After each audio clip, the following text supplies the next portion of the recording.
In Olympia today, Governor Bob Ferguson signed the operating budget for the next 2 years, including billions of dollars in new taxes. Maroon News fellow Albert James has the impact. Session, we made investments in issues that are critical to Washingtonians.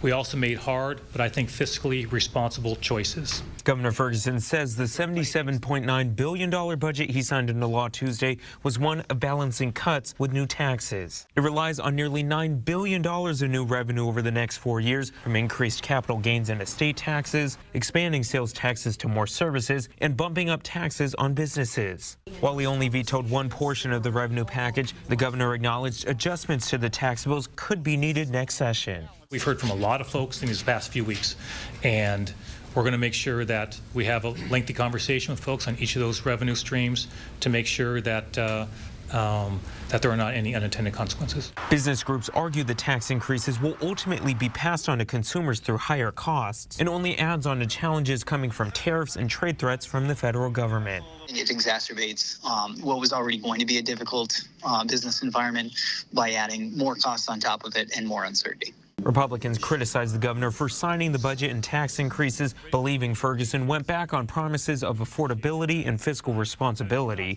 In a statement, Senator Nikki Torres of Pasco said in part, quote, "By approving both the budget and tax increases today, he is making Washington even more unaffordable." With an updated revenue forecast due next month, the governor says he's, quote, "not optimistic the state's financial situation will improve." He's also weary of federal funding cuts forcing lawmakers to change the budget before reconvening in January, but believes spending cuts and maintaining the state's rainy day fund will help them out. You know, the federal government could do something dramatic where we need to take a look at our situation. That said, I feel we've done everything we could to prepare ourselves for that. In Olympia, I'm Albert James reporting.